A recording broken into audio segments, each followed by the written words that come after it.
Let's go.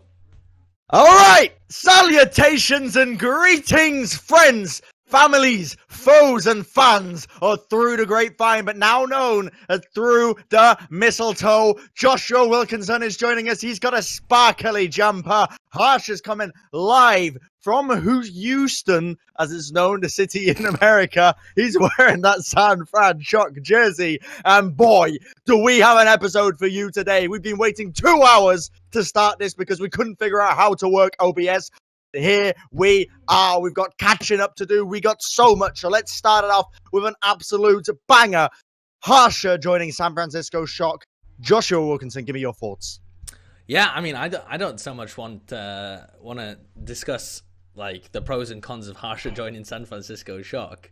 You know, he's right here. It'd be really rude actually to give you my real thoughts on him joining San Fran Shock. I more want like the juice from Harsha now, because now that we've actually got someone who's like on the inside rather than all being like journalists or like scrub lord casters that can't even get into the inner circle properly, like Harsha's now our man on the inside. So I want the juicy gossip from him. What gossip have you got? I want just one piece of delightful gossip. The issue is now that I'm on the inside, I don't want to jeopardize my position. Rather, that's the problem. So are you now going to be guys are kind of the most boring person on Through the Grapevine? You're just going to sit there and say, that's the afraid I can't comment on this. I have to turn off my banter. Have to make sure that I'm just, you know, bland. I have to keep it safe. Yeah, yeah. Is that any different from normal? Hey, shots fired. Honestly, Harsha is the reason that this show is going to be terrible, because we are all sick of doing this podcast already. And we've only just begun. We're like 2 minutes in or something, but we've actually been sat here literally for an hour and a half trying to get the recording working, because Harsha's normally the guy that does it, and me and Bren are just potatoes. We can't work technology. It doesn't work for us. Turns out they've both been recording their own videos and you know, streaming and using OBS for years, but they can't set up a simple show. I mean, to be fair, I'm on a laptop. Bren's got no excuses. Bren's on the PC that he streams on. Why doesn't the window capture work? If it worked, Discord, there'd be no problem. It's mental. That's the only issue. It's dumb. Anyway, this is why people still use Skype for these dumb. Anyway, yeah. Let's shut up. Nice hosting. Let's get on with it. All right, enough. Harsha, I gotta say, probably one of the worst coaches they could have picked up. Yeah. I joke. How is it? I have to agree. You know, I don't know how I weaseled my way into this position. Quite easily. Don't put yourself down, Harsha. I know exactly how. By making that quality YouTube content day in, day out. By grafting. By getting on that grind. That's how. Like Bren. What was the quote from Bren recently? It was something like, I'm sure I'll get my dues. I just put in the hard work, grind all the time. I just put in the hard work. Like that. I just put in the graft. It comes down to graft. Sheer graft. 100% of the way. That's me all the time. What was the reason that we didn't do this podcast yesterday? Was it that you were playing Dota with your friends? I was playing Dota all day with my friends. Yeah, so really that's just grafting away. Well, to be fair, that was the last day of sweaty gaming. That was the last day of 12 hours gaming, so we had to get it all out. So until tomorrow. They're revising. They got exams and stuff. Whereas me, I'm living a neat life. You know?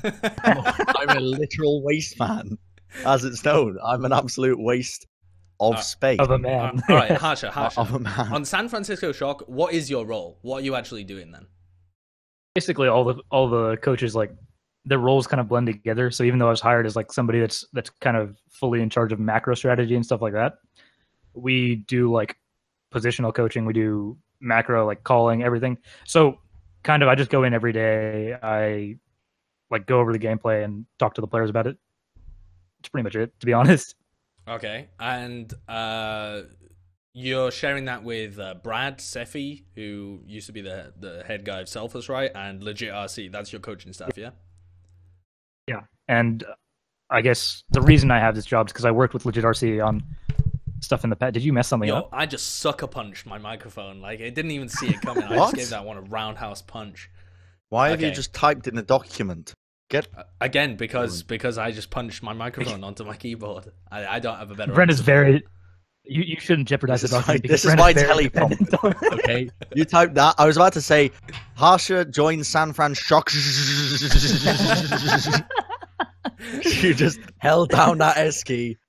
All right, Harsha, what's your team's philosophy for San Francisco Shock? If you had to break it down like very basically, what are you trying to do with this team? Like, how do you envision the team playing throughout Overwatch League?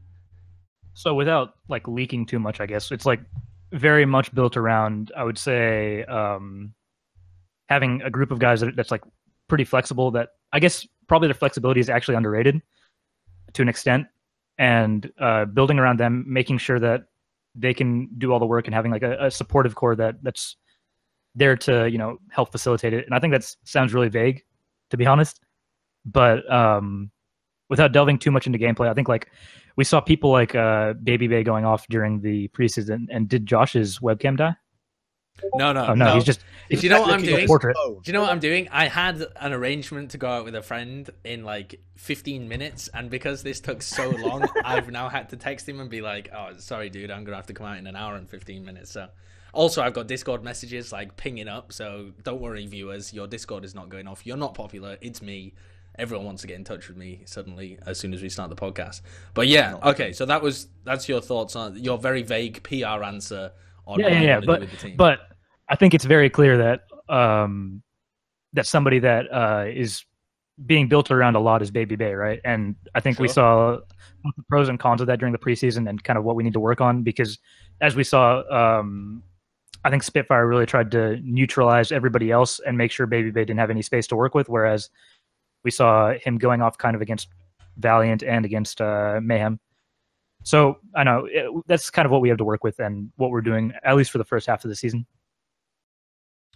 Interesting. So to go on from San Fran, do all the OWL teams get an academy team to go in Contenders? I think all of them could have chosen to, but I think only 9 of them have them. Yeah, the announcement said that all of them were offered it, and they could choose. Interestingly, they could choose the region that it was in, which is super strange for me because NYXL still chose to go for like a North American spot. Yeah. I think the reason for that is because they wanted to kind of make sure that, because I know that the entire goal of NYXL is actually to be like a mixed team in the future, but they just chose a Korean team now because they thought it was the most.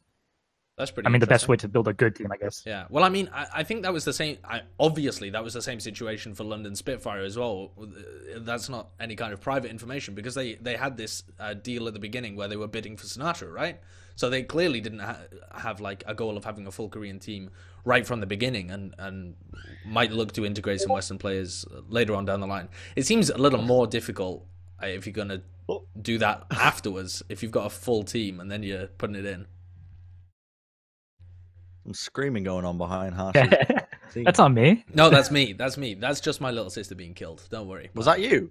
Yeah. Somebody in your basement. It wasn't literally me. It wasn't me screaming. If it was me screaming, it would be more like that. I'd have to be talking. I'd be like, it'd be a little bit difficult for New York Excelsior to integrate Korean players. It would be much more obvious if it was me screaming. Nice rendition. I like Thank it. Thank you. Beautiful voice. Thank you. That was an A flat, if you want to know. You can tune your guitar. Let's talk about. Let's move on very quickly because I want to get this out of the way as soon as possible. I don't know about you guys. I actually hate all of you. Okay. I thought you wanted to spend some time. I've been waiting to get on with this for an hour and a half, but we couldn't figure out technology, like we said before. So, preseason. Let's talk about the results. Preseason kicked off. Personally, I feel like you can't actually take any notice of any of these results because they had to field every single member of their roster. That's every team. So a lot of these cases, you can't look at it. There's some teams like Spitfire, you kind of can because they are just two completely separate rosters.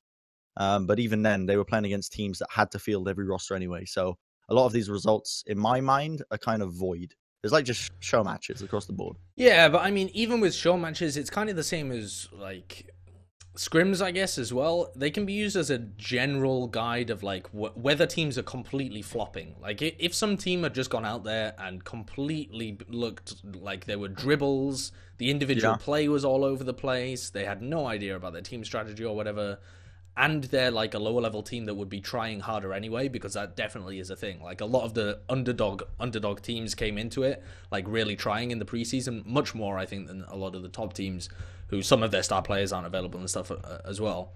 And if one of them had just completely shit the bed and been horrific, then I think it would be reasonable to draw a couple of conclusions from that, like they need to improve and like we need to see a better form from them coming into the beginning of the season.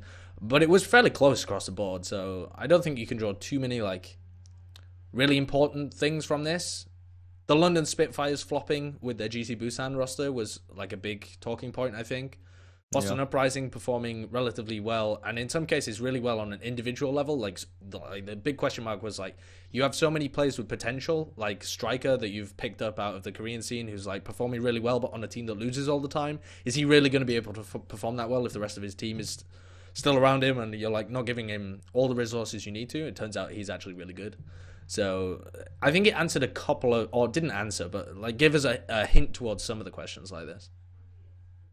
Yeah, so one thing I did want to point out was, I think especially Seoul Dynasty, that's the number one team people have coming into the tournament that they assumed would be the most dominant team, dominant because they won every single one of their matches, but they did drop some map here and there, and that's kind of surprising as well, because the Seoul Dynasty team, if you look at their subs, you can't really use the excuse like they were subbing in players that they didn't want to use, because all of their players are kind of top tier.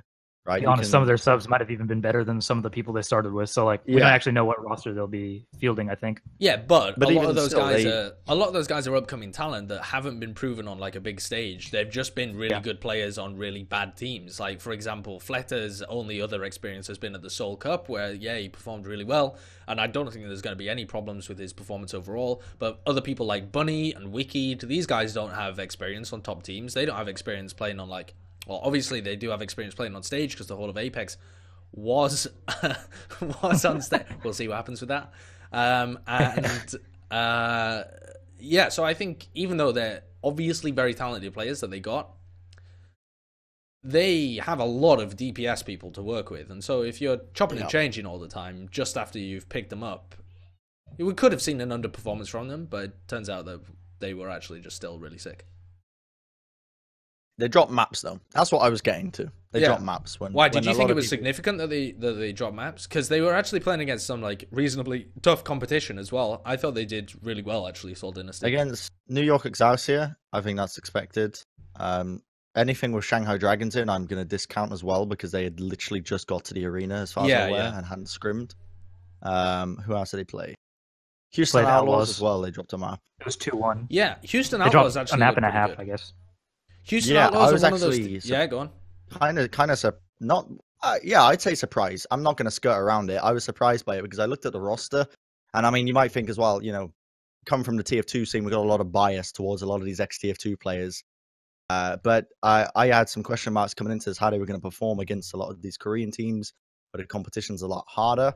But they performed very well. In fact, the only times they really slipped up as well was when, they subbed in Mendo that one map, and apparently they made a mistake as well. They didn't sub in Boink as well at the same time because Flame forgot. Yeah. But Mendo hadn't been playing Pharaoh or something, it's so. I mean, Houston looks. But the thing with that is like, how much playtime is Mendo actually going to get? Is he just going to be playing niche heroes or something? I don't understand Mendo's place. Where does he fit in the team? He doesn't fit in the team at all, from my point of view. Like from an outside point of view, he doesn't seem to.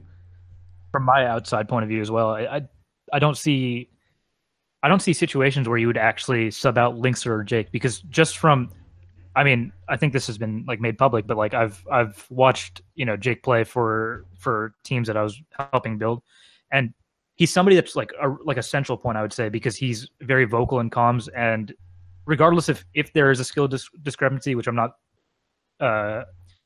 convinced that there is. I think that he's somebody that you need in the team at all times. And Linkster's kind of the guy with like the highest peak in the team, I would say. Yeah, definitely. So I don't see a situation where you would actually sub either of them out. Now, like between them, there isn't an amazing tracer, but like there's a serviceable one at least. Lynx is actually pretty decent. Like, he's not amazing, but he's pretty decent. I can see them, because the thing is, pretty much everything is covered just with Jake and Lynxer as well. Like, I can see a lot of teams falling into this trap of trying to field the players that they picked up to fill niches. For example, we'll use Houston. We'll use Houston. We'll use these Houston boys then as an example. Okay, let's use Houston. Okay, so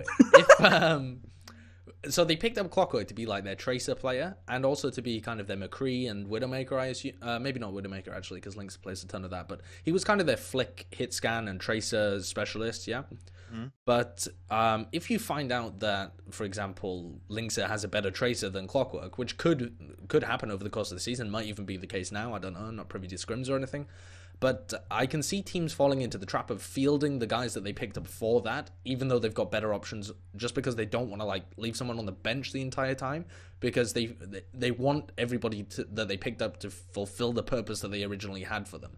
So I can see a lot of teams using substitutions to their own detriment at times as well. I think that'll be actually a recurring theme throughout the season, that a lot of the times when people get subbed in and you think he's going to fill a niche role, or they have a strategy that it's coming in for, it's either going to be too readable and so people are going to shut it down, it's going to be that they haven't practiced with him enough or something, and it's like so niche that they can't actually pull it off in the same way, or they have to adapt and it fails, or the guy coming in is like worse on that specialist role than the guy that's just the overall general flex DPS person. I can see that happening quite a bit with a lot of the different rosters. I mean, I kind of, well, I mean, you could pick up Mendo if we go back to the original point talking about Mendo.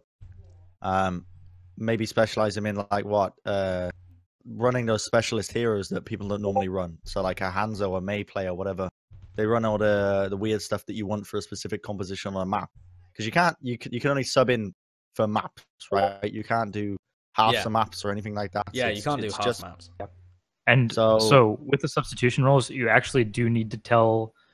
What was it? The people like waiting outside, beforehand, right? Yeah, you have to tell them before the end of the first half of the game. Before the first half, or so first round, before the end of the first round. Okay.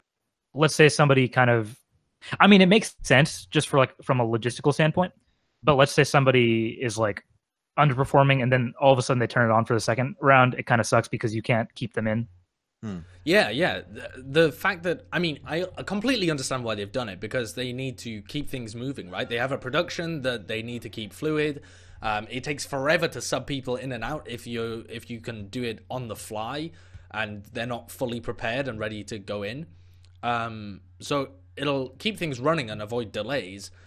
But the inability to switch people based on direct analysis and adaptation throughout the series is a real downside, I think, in terms of the strategy that we're going to see throughout the Overwatch League. Because, for example, if you use like the Apex Season 4 Grand Finals as an example, when they went into I think it was the third map, GC Busan, no, I think it was the second map actually.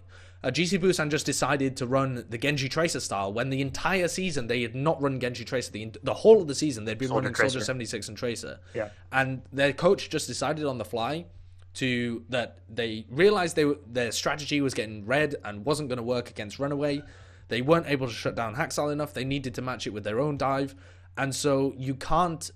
So assuming that one of the Overwatch League team's way of adapting to that would be to substitute somebody in, they can't do that because they had to lay it out beforehand.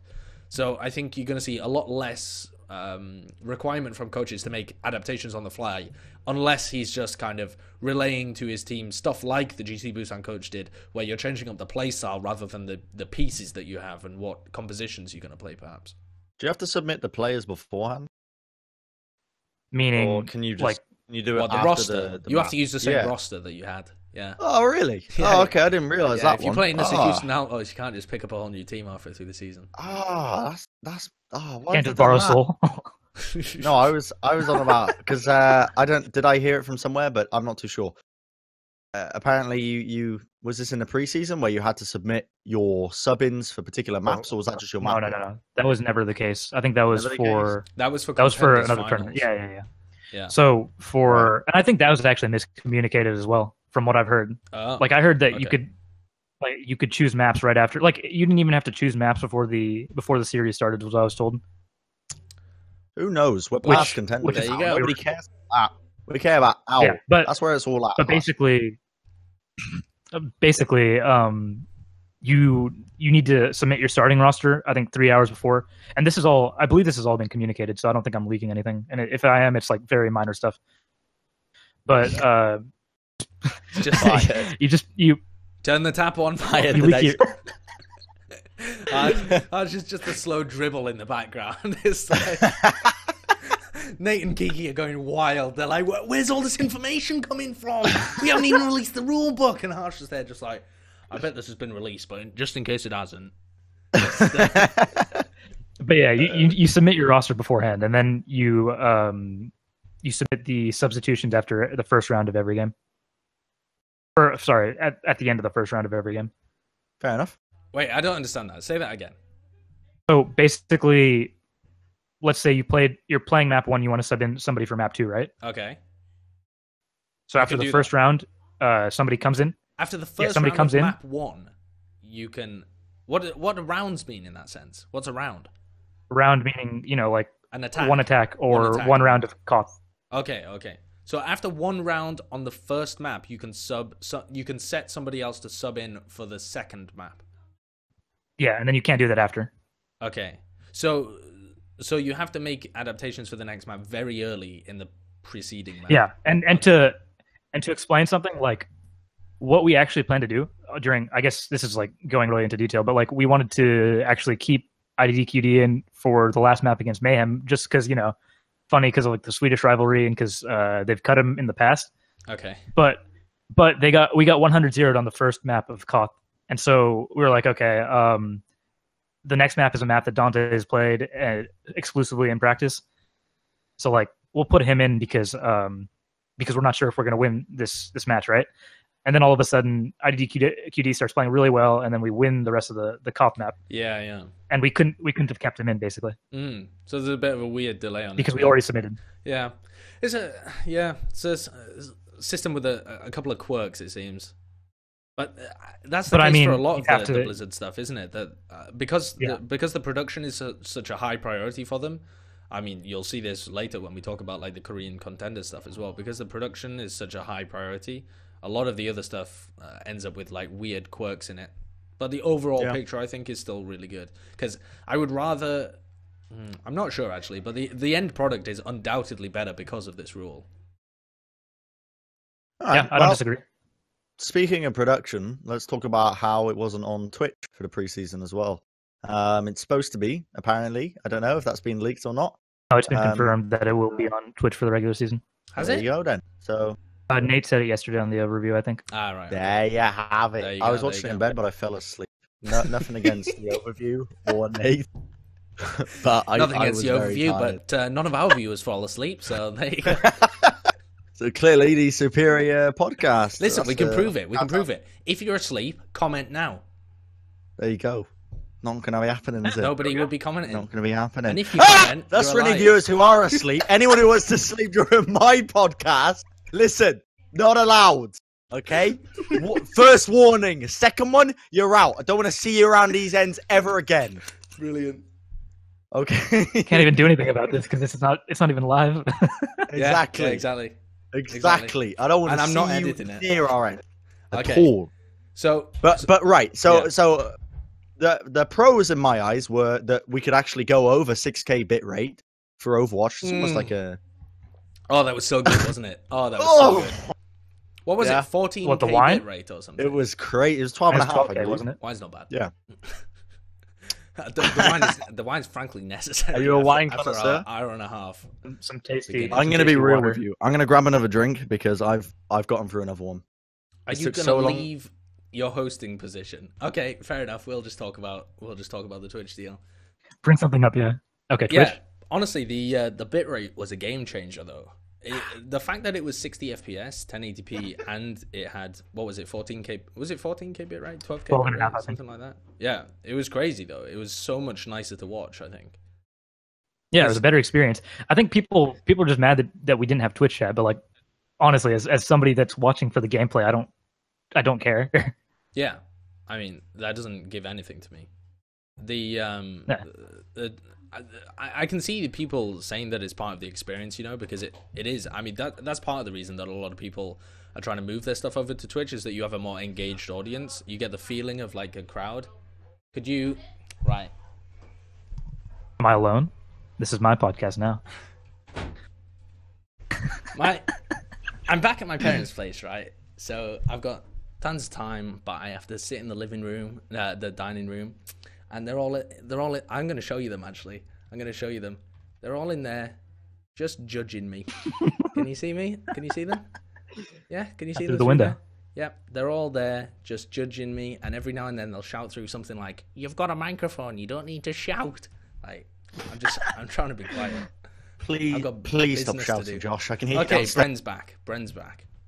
So, what did you discuss? Give me a summary. The Twitch deal. The fact that it was nicer to watch on owl.com is basically Oh, all we've yeah, got so yeah, far. yeah. But also the whole reason that it wasn't on Twitch, people were making a big deal about this, but I assume that the reason is that they have an active partnership going forward with Twitch for the regular season, but because it wasn't in place yet, they don't want to devalue their deal by just putting it on Twitch for the preseason anyway. Because if you put it on Twitch for the preseason, that shows Twitch and other broadcasters that you rely on their platform to actually hit the rendering to distribute. Like, you're saying we need to use your platform, so why would they pay for it if you have no deal with them and you feel like you're forced to use Twitch anyway? Then why would Twitch pay for the benefit of like helping you distribute to all these people? That would be like they were helping you out rather than the other way around. And the other thing got it so that they're selling some premium content to Twitch that's going to drive viewership to them. The other thing that Nate said is this is literally just like a preliminary run. Like, this isn't the final product, which is true, knowing some of their plans. So, like, there's no reason to show it to the greater audience during the preseason. Like, that's what you want the regular season for. Yeah. I was actually hoping that overwatchleague.com would have more stuff in there. Stuff like stats, stuff like maybe if they had like a panel underneath that was the overhead view, you know, the one that the casters can see. I want that. I mean, that'd be awesome. Or, I mean, something like snipe.tv where you can click on every individual player's point of view, so you can still listen to the casting, but you can watch any individual player's point of view. Would be amazing. All right, mate. Don't get too far ahead. Come on. But these things do already exist in other esports. They've been. Yeah, actually, Nate mentioned it on the High Noon podcast. I thought you slept through that one. No, that was the overview. Man, get at me on Twitter, bro. Come on, 1v1. Bren's got a lot of sleeping to do. No, but listen. I get slept when I'm playing McCree and I'm high noon, and yes, you don't need to bring it up in a podcast. Stop. I'm not a bad player, trust me. So what noticed, by the way, what did Nate say on the high noon? If I could get to my, I was about to take another drink and just chill. So, he said, he gave the traditional PR answer, which is like, oh yeah, we're don't want to promise anything, but we're definitely talking about it. So about what? I can only assume and stuff. Yeah, essentially like a replay system where. So obviously, it's pretty much bonkers to assume that they're not developing a replay system. Yeah, I mean, they already have it, right? Yeah, they already have it, but like a more in-depth one where you can look at individual perspectives, because he directly mentioned that he wanted it to be an in-game climate as well as outside of it, right? Yeah. That's the important factor. Like Dota and CSGO and stuff like that are awesome. Obviously, that's not doable just yet, but I mean, you got to make the assumption that is what they're working on. That's where a lot of the development time is going to be moving towards, because it's so important anyway. So I can only assume that it is going to happen. The way he worded it as well, he was like, yeah, we've discussed this, and he wanted to say, I don't want to speak on behalf of Nathan, but you got to. It sounded like, but I'm going to anyway. It sounded like, yeah, we're working on this. Just wait, just chill, guys. Relax. There you go. Straight from you've spoken for him. Straight from the word of the man himself, the right man, the right hand man. When you think of Nate Nancy, you think of Bren and Hook. That's what comes into your mind. Name a more iconic duo than Nate Nancy and Bren. The other thing to mention about media deals as well is that they seem to be a massive. I mean, I don't know why I'm saying seem to be. They are a massive priority for the Overwatch League because they generate pretty much the most money out of anything. If you look at how sports teams, how their revenue comes in and stuff, and how esports is moving towards it, when you get these large media deals like Riot got with MLBAM a while back, and now that Blizzard have got with NBC Sports Plus, the Korean channel that's going to be doing Korean Contenders, this is huge money because TV organizations or broadcasters in general want this kind of content because it drives like an already existing niche viewership that's good for advertisers and stuff towards their platform. And they split the revenue between the teams, and so I assume that this is part of how the teams are going to like get return on interest as well. So it's got to be a huge priority for Blizzard and for the guys behind Overwatch League to maximize the revenue potential so that they can prove that it is a good investment to get into the Overwatch League. And they seem to be doing a decent job of it so far. I think no details have been released on the size of the media deals in terms of like dollar amounts. Perhaps some journalists will get leaked it. Jacob Wolf, perhaps. But the media deals are massively important, and I think even if it comes at the cost of some production value or stuff like this, you gotta realize as a fan or as somebody watching it, like you're engaging with free content you're watching free entertainment. There has to be a cost at some point, and that cost is through selling it to media deals, or at some point there's like bonus content that's available for you. You can't just exist on Blizzard's capital or investor money or stuff like this forever. There is some point at which you viewing it for free has to be profitable for people, or be returned on it, whether that's through advertisers or whatever. Well, unfortunately, I think that there are people that understand that, but the people that are complaining aren't the same ones that would. Like, that's why you got to educate the wider people. Audience.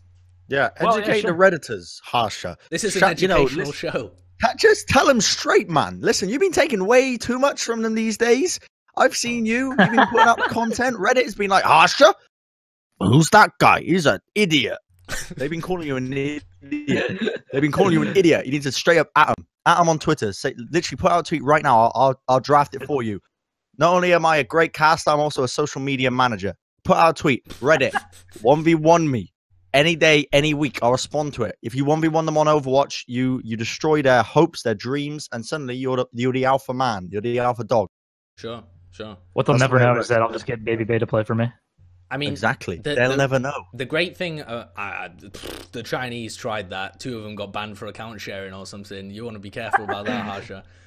The great thing about watching Harsha's tweets and like the stuff that he complains about, for me, is that he's one of these classic content creators that like focuses on the negative idiots that come towards him and like say the most inane, stupid stuff. Because like when you look at Reddit overall, there was a post recently that's like Harsha got picked up for San Fran Shock or something, and it's got like 200, 300 upvotes or something. So obviously there's name recognition value and like people like him or whatever and are happy for him. The comments are like, yeah, they're good.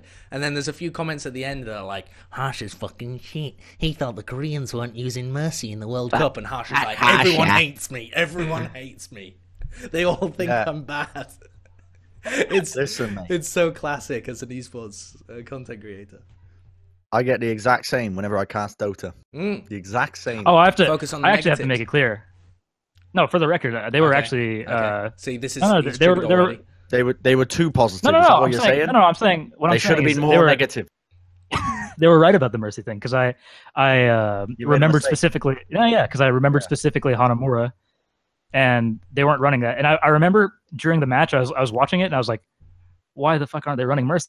And so that kind of stuck in my mind, and I drew the conclusion to the whole series, which I was wrong about. So fair enough. It's okay. You're not infallible. Only I can have that pleasure. Only you can be. Only Sideshow, who took 90 minutes to set up OBS, can be infallible. Only Sideshow, who last night released a video in which he found out 2 minutes later, 15 minutes, a full quarter of the video, I talked about the wrong prize money because they pay out contenders per map rather than per not game. Only that, rather than per but match. Also the videos you put out with Monty were using your webcam microphone. Shoot me now. Honestly. What is wrong with you? Monty didn't tell me. We're getting so off track. What were we double even check about? it. Just even I wouldn't make this mistake. Like, right? Listen. You have no idea what mic I'm hearing right now. This could be all kinds of messed up. I don't normally record these things. This might never see the light of air. Don't say that. The light of air? The light We're of already day? so far in. It took an Air's hour light. to set this up. Air's pretty light. How heavy's air? I'm kicking you from the call. I'm going to kick you from the call. No, it will ruin Shut everything. up. It will ruin everything. Okay. Shut up. Yeah, Let's it's talk fine. about something else. Scrims. Here's the topic for you.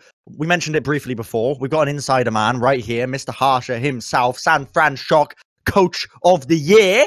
I'm bigging you up already, Harsha. Trust me. Thanks. Look at me. I'm your social media manager. Give us the inside info. Apparently, scrims are all over the place.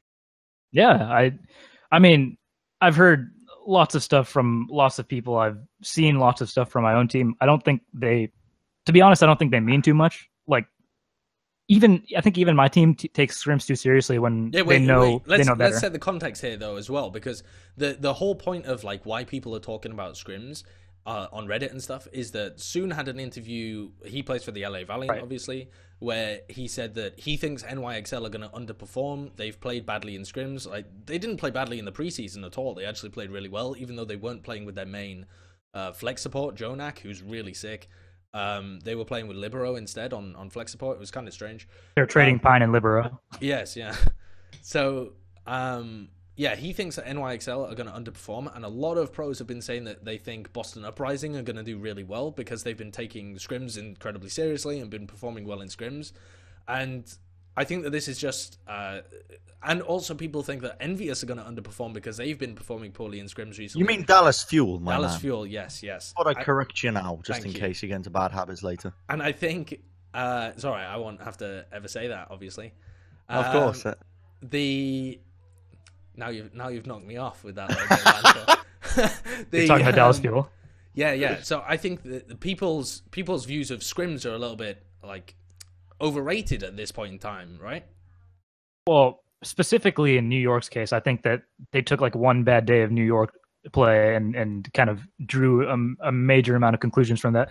Like, I think New York will be just fine, to be honest. And I think that people are putting way too much worth in scrims when right now, A, we don't know the conditions that everybody's practicing on. B, this is, I mean, for the record, I know from talking to the New York guys, they put a lot of stock in their playing conditions. So like, they really hate playing on, like, if one little thing is going wrong in the game, like audio issues or like mic issues, like it can sometimes cost like 20, 30 minutes of time.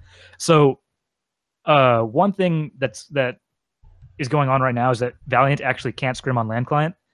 And so I don't know if something was going on with like live, if they were tilted or something like that.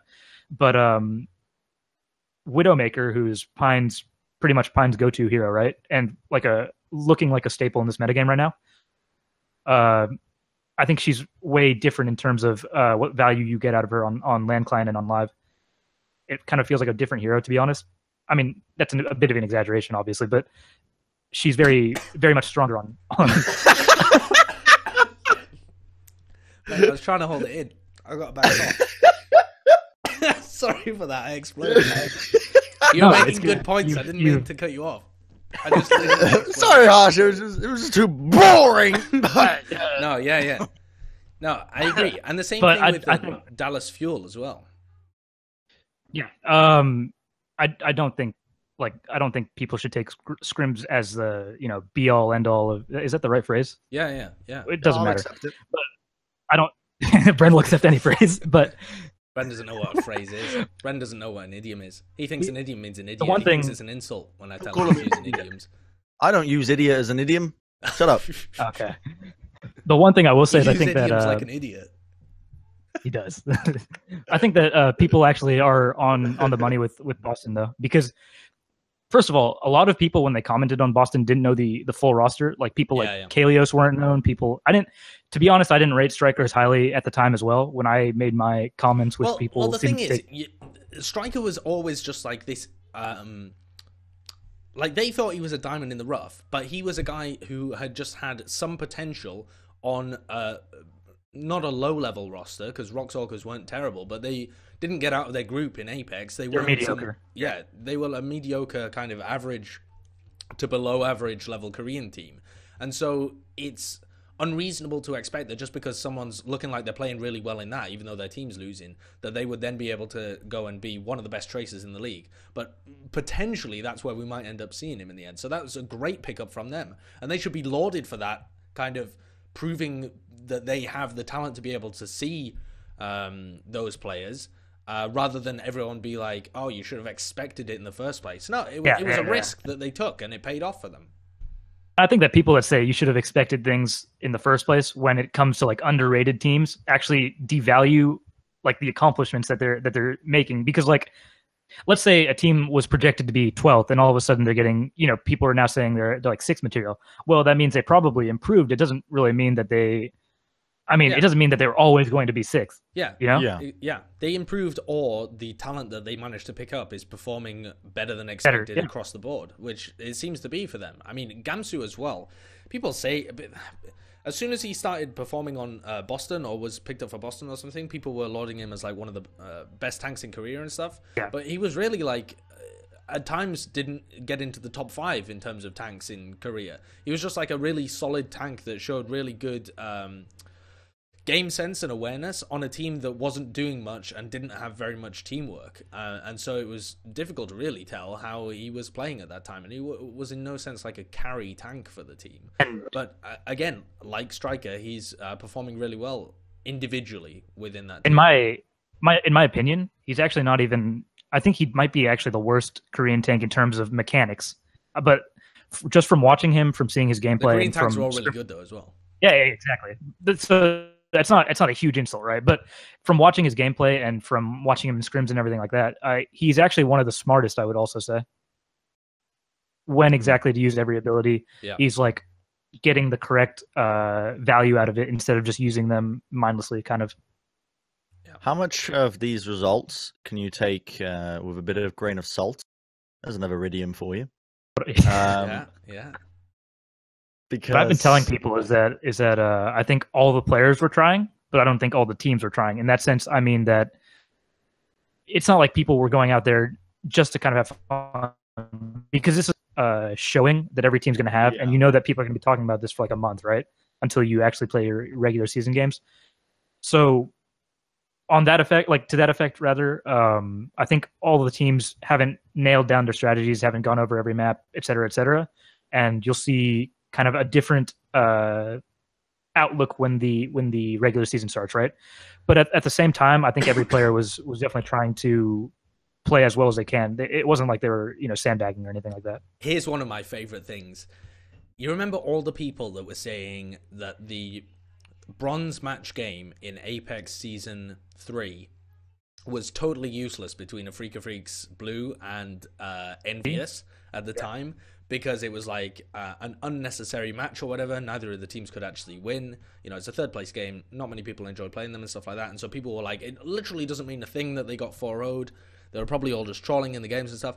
And then they rate that less highly than both scrims before the preseason and preseason show match games. Like they rate an actual match that accounted for money.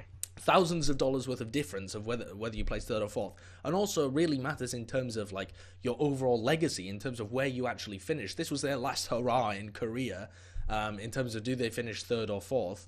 And Afrika Freaks were certainly trying; they were still performing up to par. And the same people that discounted that are now putting a lot of stock in both scrims and preseason games. It's a large hypocrisy in terms of what people. You're just talking about Reddit in general, mate. Yeah, you're pulling a Harsha. You're generalizing several. Yeah, just stop focusing on it and just put it behind you. There are no problems with Reddit, and they always have very interesting opinions. No, that's the way you're wrong. No, that's completely correct.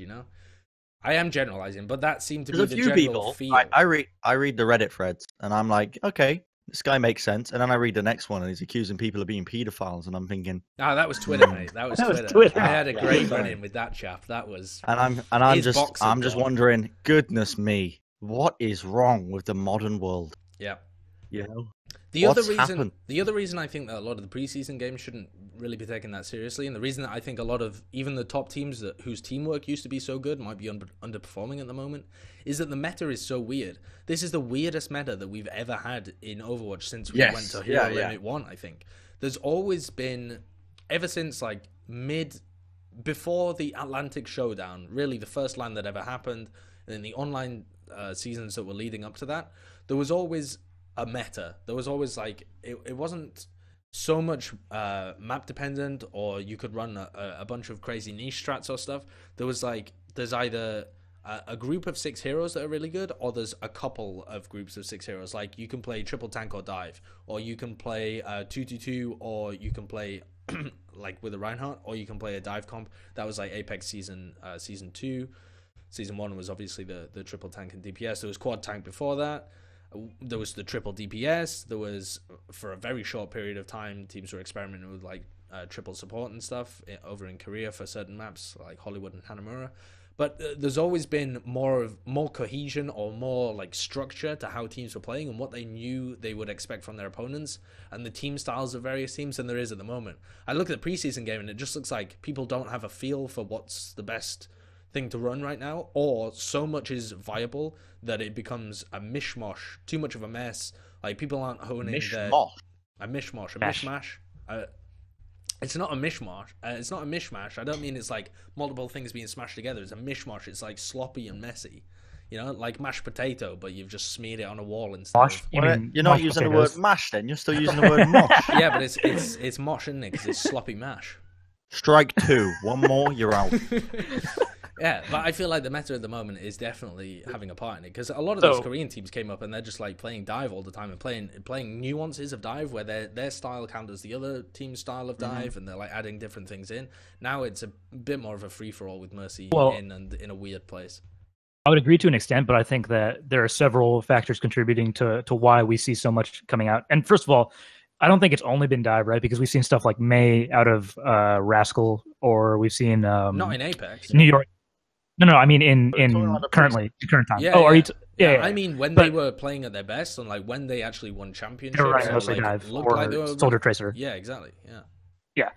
But my point here is that right now I think the meta is a bit wonky because we have, first of all, we have a enforced map pool, which I think is a really good thing. We have like a set amount of maps that we can play. So we have Junkertown being one of the, I think. So I'm like winding on a bit, but I think one of the reasons that we've started seeing so much stuff like Widow, we've seen Orisa a lot, we've seen even Roadhog and whatnot. I think it's because Junkertown really opened, first of all, that kind of composition and showed people it could be viable. And then they started generalizing it to other maps because they're like, hey, this kind of works. Yeah. And so we've seen a lot of Widow on, I would say, like Anubis. We've seen some of her on Ilios. We've seen actually a lot of her on Ilios. We've seen her on Horizon. We've seen her on Junkertown. Dorado. So is that any different from normally? Like we've always seen Widow on these maps. We saw very little. Yeah. Like, do you remember the first game of the preseason? It was like Florida against San Francisco Shock, and they were literally running Widow on the defense on like the second point. Yeah, this is gonna sound like I'm bullshitting, but I've always been of the mind, right? You gotta believe me with this one, okay, boys? You gotta believe me.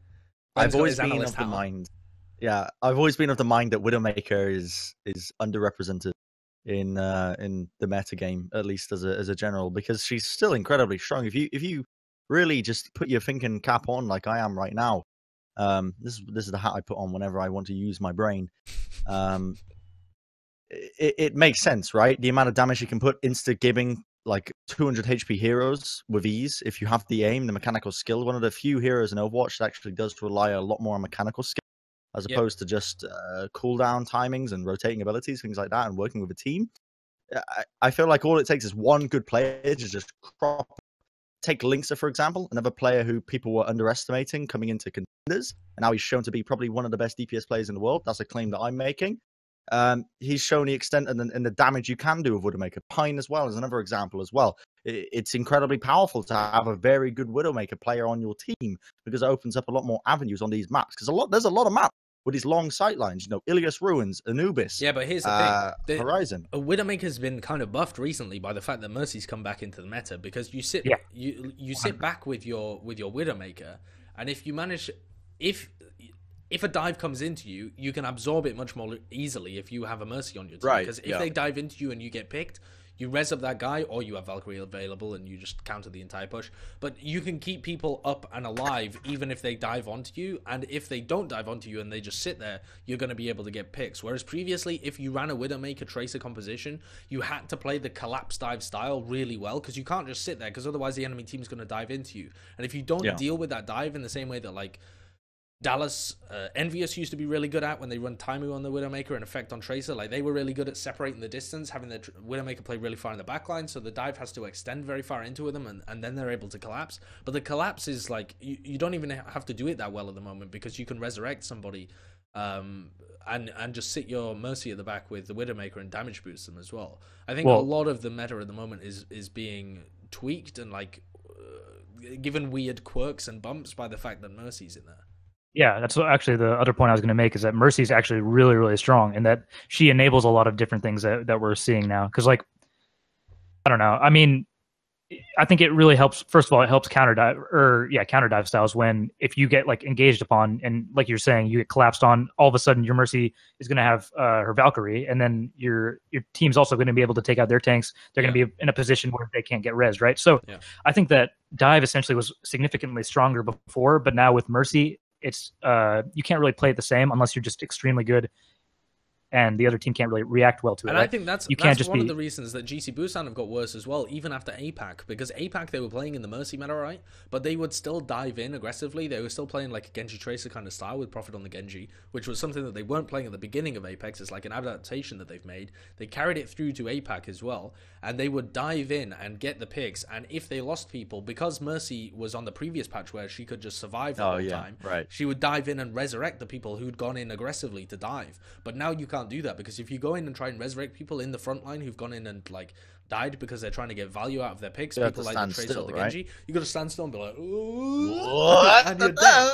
And you're dead. And so it's like a bait play. They can not only absorb your dive by resurrecting up as well, but they can bait your Mercy in if they try and like counter the res, and then they can kill your Mercy as well, and then they're in a much better position. It's twisted up a lot of stuff, I think.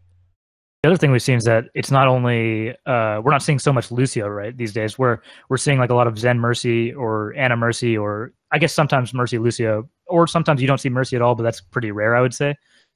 But I think that also helps with the the diversity, in the sense that you can run a lot of different compositions running the support, right? Because first of all, when you're running Zen, it enables more, I would say, aggressive styles where you can kind of jump in and quickly delete people. And with Ana, you lose some of the damage, but you get a lot more healing, so you can run more, I guess, tanky compositions, or set her up on high ground where she's been, strong historically. Yeah. Like, I think you just see a lot more compositions because you're not gated in certain roles that you used to be gated in. Now, this is, I know that this isn't what we're intended to talk about, but I find it very interesting that a lot of people equate diversity in terms of which heroes you can realistically run in a match with like how good the meta is. So they'll say that this is like a good meta because it has a large hero diversity. I actually think that this is one of the worst metas that we've had. I really loved the dive meta that we had just for ages and ages, and seeing like the little changes in playstyle that teams would have in order to counter each other, and like how they would initiate and what the Diva would be doing, and whether the Tracer's playing passive or playing aggressive or flanking or whatever. That comes you hate it because you want to analyze it. Yeah, sure. That comes down to the fact that you have essentially the average layman viewer sees these hero changes as big overarching changes, whereas the changes that you focus on, because you watch VODs 12 hours a day and can notice as like these small minuscule plays that teams make keeping within the same composition, you can notice them. The average layman can. Okay, but the point I was going to make is that even the people that would classically say that this meta is the best, a lot of the general consensus, so previously when you could only play, say, a group of 6 heroes, that was the best thing to play, like in the dive meta or the Soldier 76 Tracer meta, people were complaining that other heroes weren't viable. But now that a lot of heroes are viable and getting a lot of playtime, there still seems to be a lot of discontent about the meta at the moment, and people kind of blaming Mercy and saying that she's too powerful or whatever. But I'm not sure that you can really have it both ways. I think actually that the fundamental idea of more heroes being evolved equals better meta is just false. And the fact of the matter is that like having a meta that rotates every now and then, where like say triple tank and dive meta and Soldier 76 and say Widowmaker Tracer and stuff, when all of these compositions are viable and good against each other, that's great. But if you just have a kind of mishmash like we have at the moment, where you have teams playing like the Roadhog Diva Who was it? Was that you? No, actually, it was we might have tried it. It was the LA Valiant against the LA Gladiators, actually. And the LA Valiant started out with a. They just didn't run a main tank. Yeah, they started out with a Roadhog Devo, which is started on Junkertown, and now people are trying to bring into other maps as well.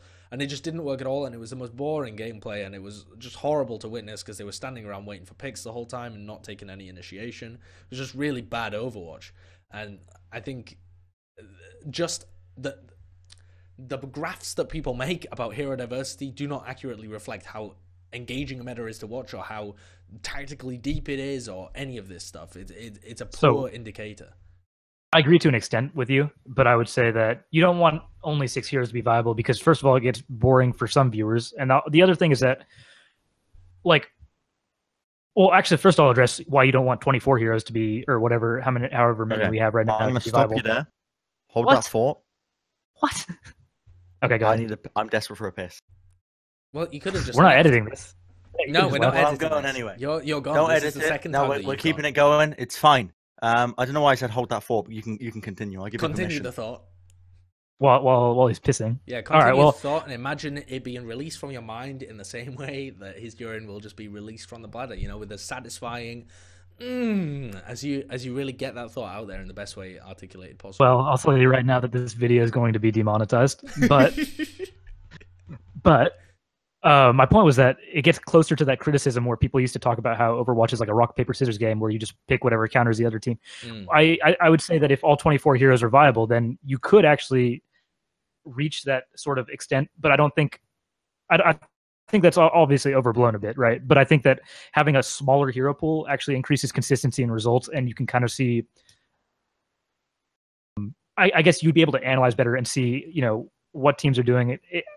It's sort of a long-winded answer, but I don't think it just makes it clearer. It makes it clearer what teams are aiming for. You know the stats. If someone comes out with dive, you know the targets that they're going for. You know the style that this team plays. If they play a different composition every map or play a different composition every match, you don't know the style of the team. They don't have a coherent style. They don't have coherent characters, heroes that you know that they're going to be good on. So you can't say like, oh, yo, effects on Tracer, he's about to pop off or whatever. You're like, oh, effects on...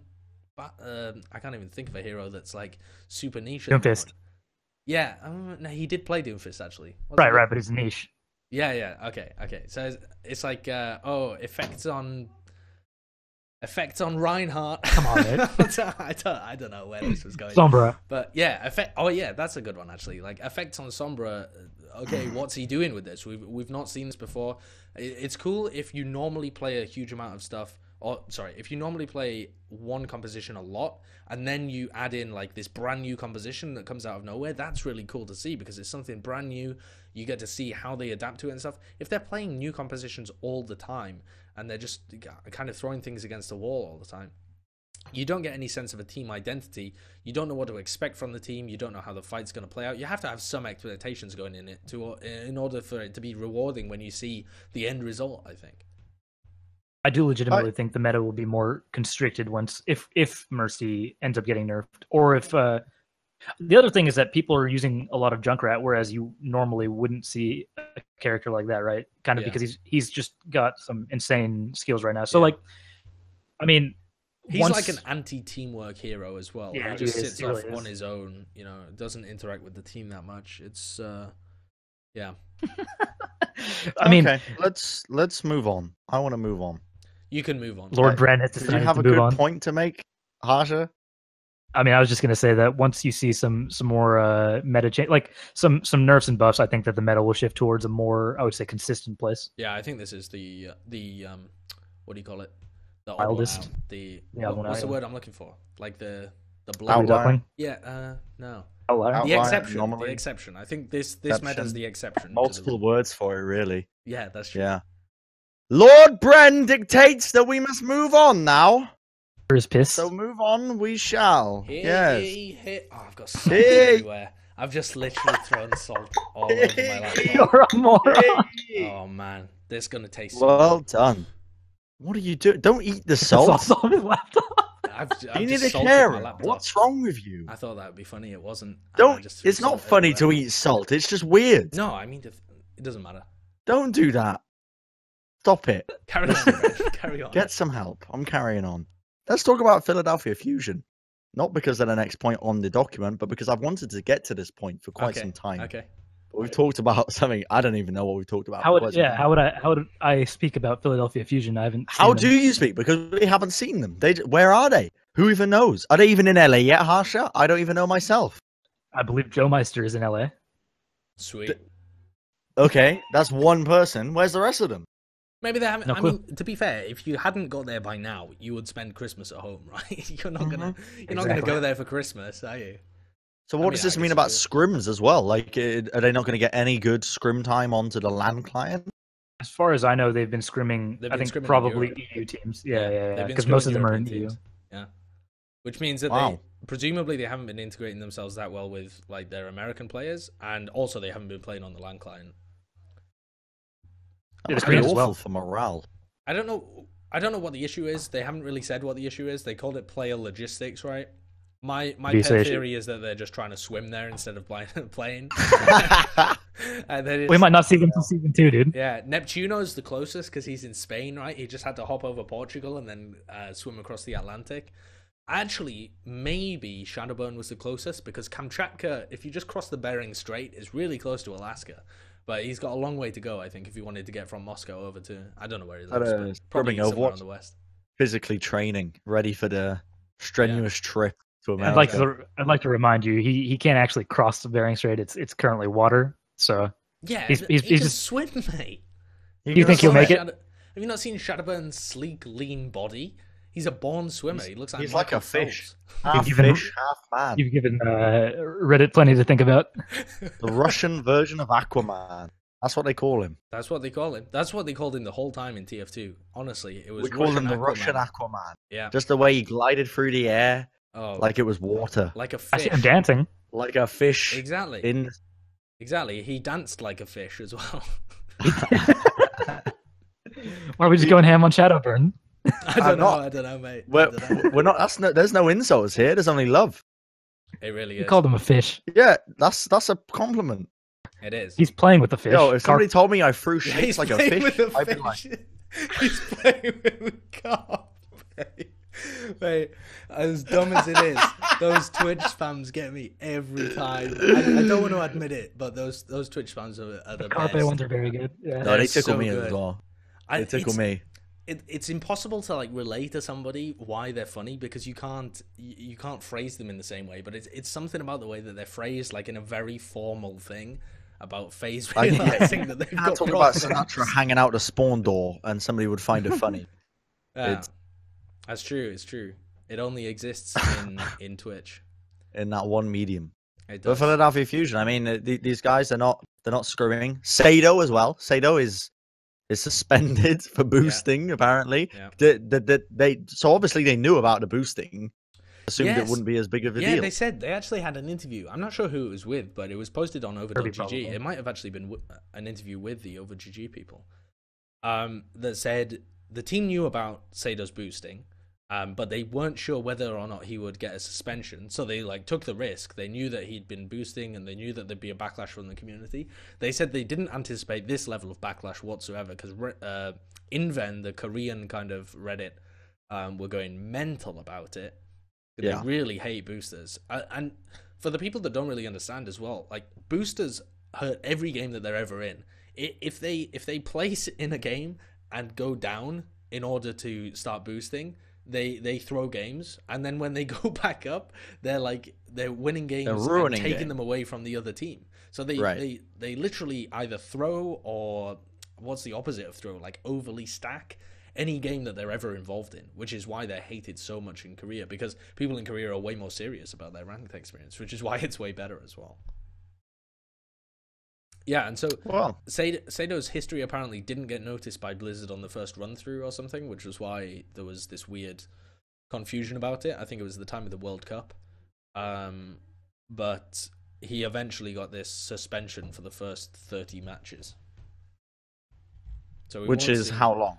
I The don't know, entire actually. half the That's league? three or quarters of the league. quite a hefty amount.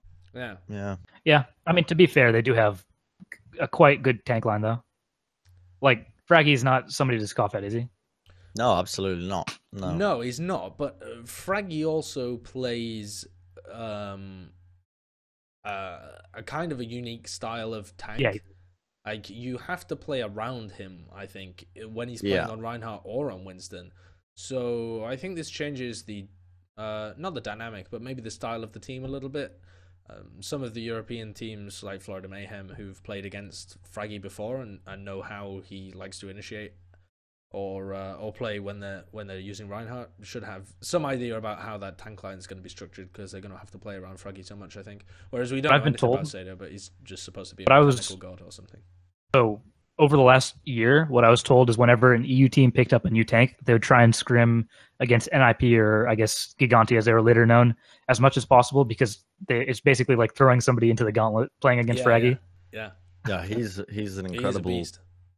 Incredible Rhine player. The thing that impresses me the most about Fraggy is the fact that he was never, like, when dive meta was go-to composition, he wasn't a good Winston at all. But the fact that he picked it up, so I wouldn't say it actually was pretty quickly. Like, from what I remember, it was like they went from one tournament. Which tournament was it where they were just awful? They were just straight hot garbage. Probably. No, it was, and then it was Contenders. It was Pit and then Contenders Season 0 that they had really bad results in, and then halfway through Contenders Season 0, they brought in Davin and Linkser, and they got significantly better, and decided just to switch straight over to triple DPS.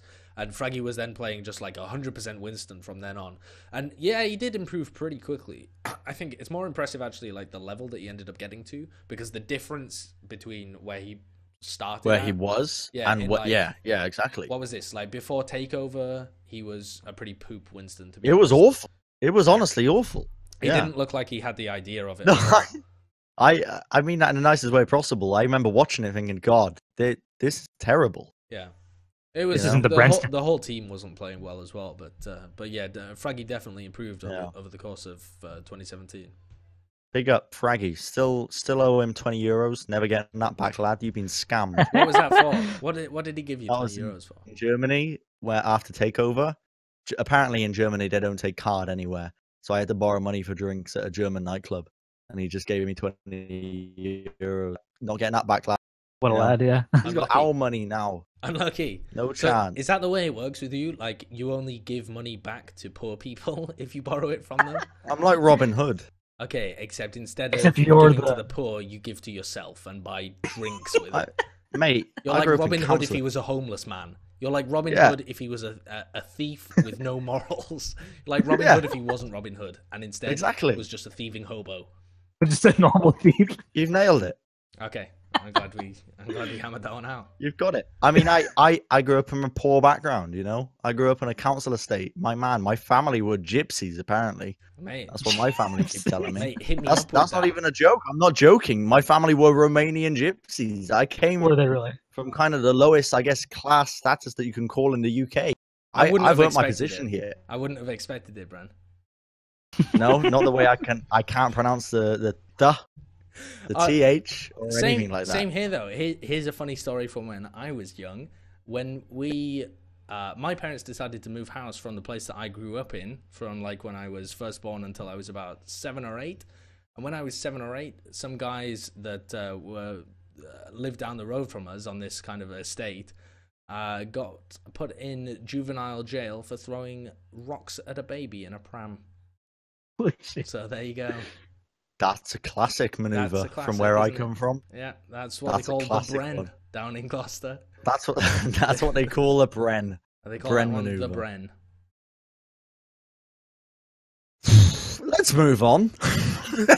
From Bren throwing rocks at babies. Let's go very far past probably the baby that got thrown at. My upbringing.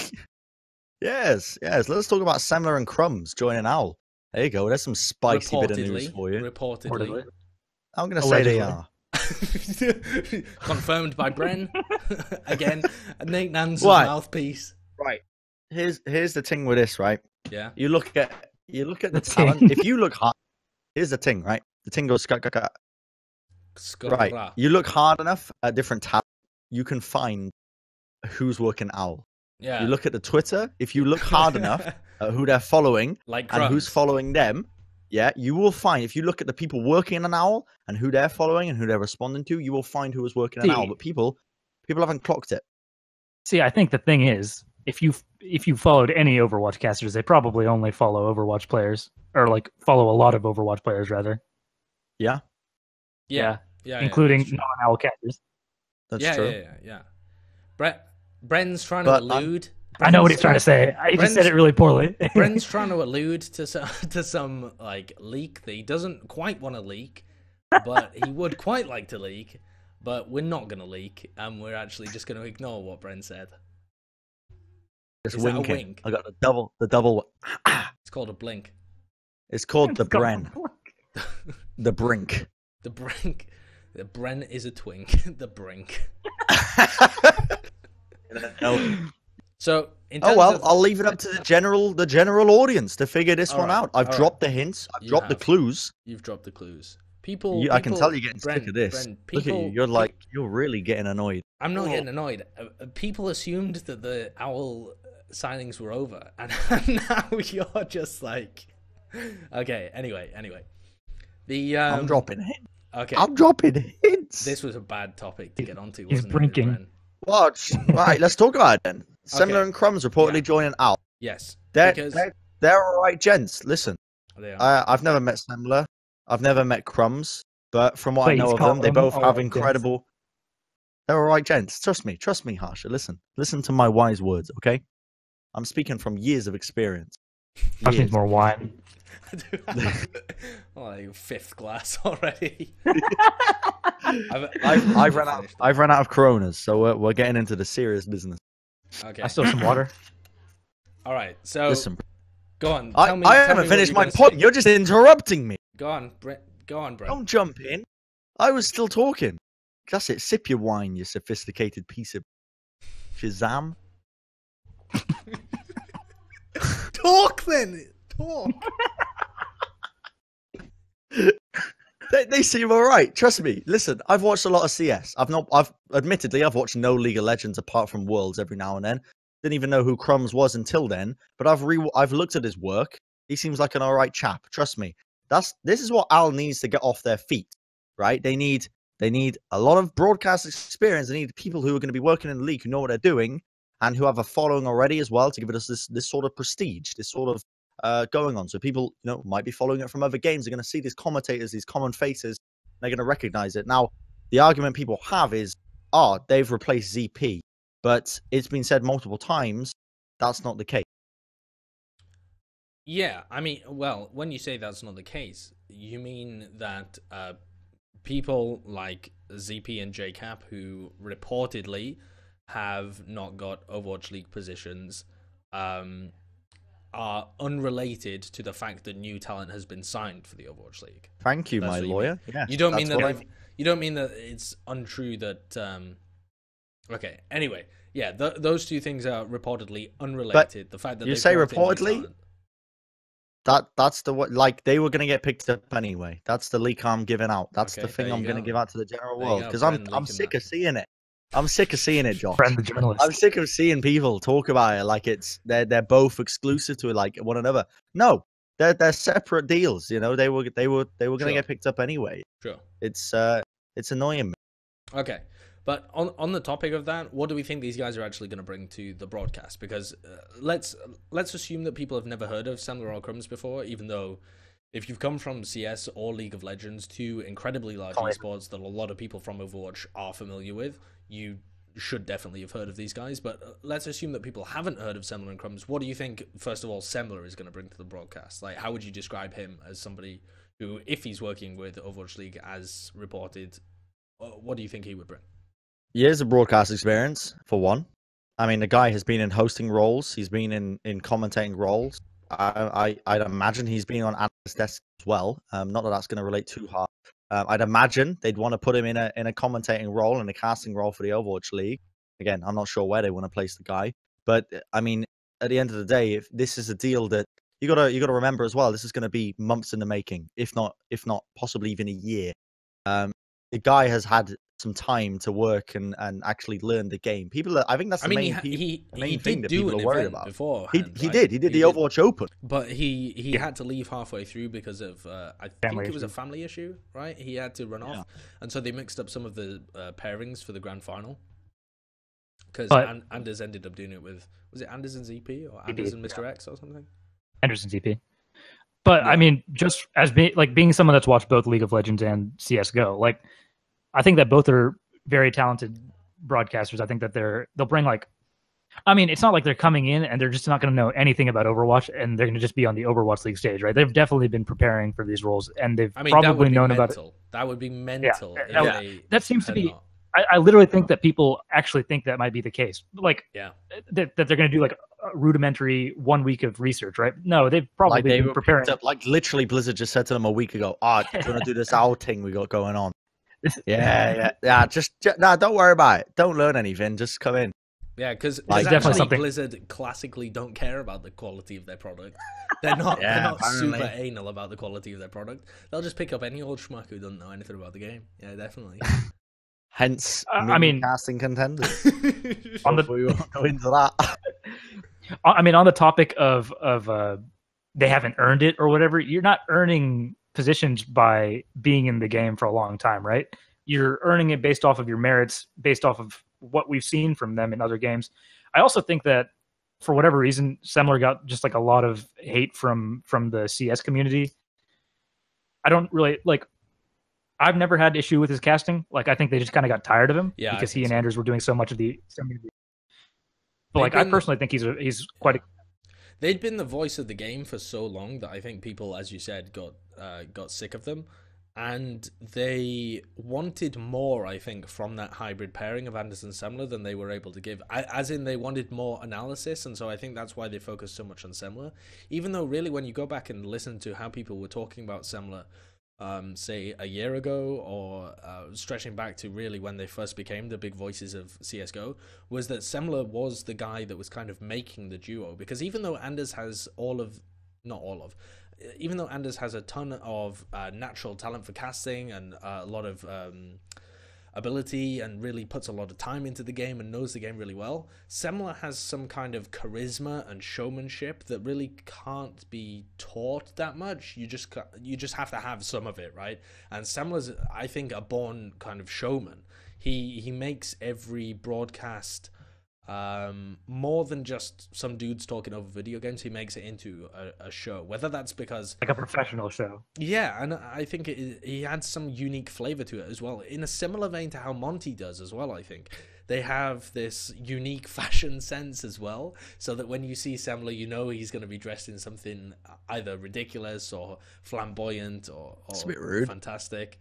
Is it flamboyant? Tweet him now. Get out. Oh, but he adds the showmanship to a cast for sure. That is not just a natural talent, but something that you have to work on for a while. And I think, as you said, people just kind of got sick of him in CS after a while for bandwagoning reasons rather than anything inevitable. I think he's going to be a great addition to the Overwatch League. They'll have to pair him with someone good for sure, because even though people are definitely going to put in their time if they come into the scene, and people like Mr. X have, even though they were involved ages ago, but he took a big break in the middle and he was doing a lot of Call of Duty stuff as well, so I had to reintegrate himself before Contenders a little bit. And obviously Semler and Crumbs will be putting in a lot of effort as well, but I think they, at the beginning, will still not have all of the knowledge to be real experts at the beginning, and they're going to focus more on their technical abilities that are probably going to be a lot better than some of the people involved in the broadcast, and their showmanship, and they know how to make a broadcast really good, and they're going to rely on others to relate to them, the real expert kind of stuff that you would only know if you've been watching the game in and out for a year or more. It's been said that Crumbs is going to be joining as a caster, but I believe so. Just from listening to him cast League of Legends and like having heard his voice before, he casted and did the desk stuff for League, so he's on both. Yeah, he's very upset on Twitter, literally just throwing shade at people who assumed he'd be casting. It was reported he'd be casting, but he just said I've done 6 months of casting and 5 years of analyst desk. Why would I be casting? Yeah, exactly. That's basically what he put on Twitter. And he's a bit of like I would say like a slow talker, but he's like able to enunciate his points and make them very clear. And so I think that he'd probably be somebody more suited for the analyst desk, and that seems to be what he's hinting at. Yeah, I guess. Yeah, and both of them have got banter as well, which is something that I don't think Overwatch is necessarily missing it at the moment in terms of people literally couldn't provide it, but it's slowly developing, I think, and needs people that have the fire and the showmanship element to kind of stoke it up a bit. Because when you look at scenes that have been around forever, they have like their in-jokes, or they know the personality of players, so they're able to give like little jabs at them, or they know the personality of each other, and the audience knows the personality of the broadcasters, so they're able to give jabs that actually resonate. You know, if you give a jab about Doa playing Zen or something, people will start to get it now because because it's become a bit of a running joke or whatever, or you can easily pick up on the context. But if you give a jab about, I don't know, I'm trying to think of something niche, like Mr. X loving Yeezys or something, you know, like something that was related to their personality that hasn't actually come out on the broadcast yet, that doesn't quite work. So it needs time to develop, I think, and these two will be really good at stoking that. What we can take from this conversation is that we have two people in here that don't really understand banter or oh mate, anything like that. I get banter. You and Bren, honestly, carrying you. Oh, don't be like that. Don't be like that. Trust crazy. Me. Yo, it's crazy. Get me on any desk. Get me on any desk, any casting pair. I'll kill it. Bren, day in, day out. Bren, who would be crazy enough to put you on an analyst desk? That's the question. That's the $1 million question, my man. That is the question that everyone's answering. Put me anywhere, and I'll kill it. I was about to swear and apologies to anyone at home. I did say at the start of this, family, friends, and foes, but I don't want to curse because this is a family-friendly show. It is. But it is. I'll kill it. My family are right there listening. Exactly. Yeah. And they know that the Brenji brings the pain. Don't even go to it. Shall I ask them? No, they do. He does ask them now. Get him in. Get him in. Okay. Drop him a question. Get him in. Get him in. I want to hear this from Papa Wilkinson himself. Big Wilk. He said no. He said no. Get him on the camera. Get him on the camera, you hack. He said, is Bren that lanky fellow that you're always hanging around with? I said, yeah. I said, you know what? Do you want to get my mum? I said, what words would you associate with his Brenji? He said, honestly, I haven't watched enough to be able to tell, but by the look of him, he doesn't have the greatest coordination. Probably. Right, listen, I'm going to get my mum in. Can barely walk, so probably can't dash.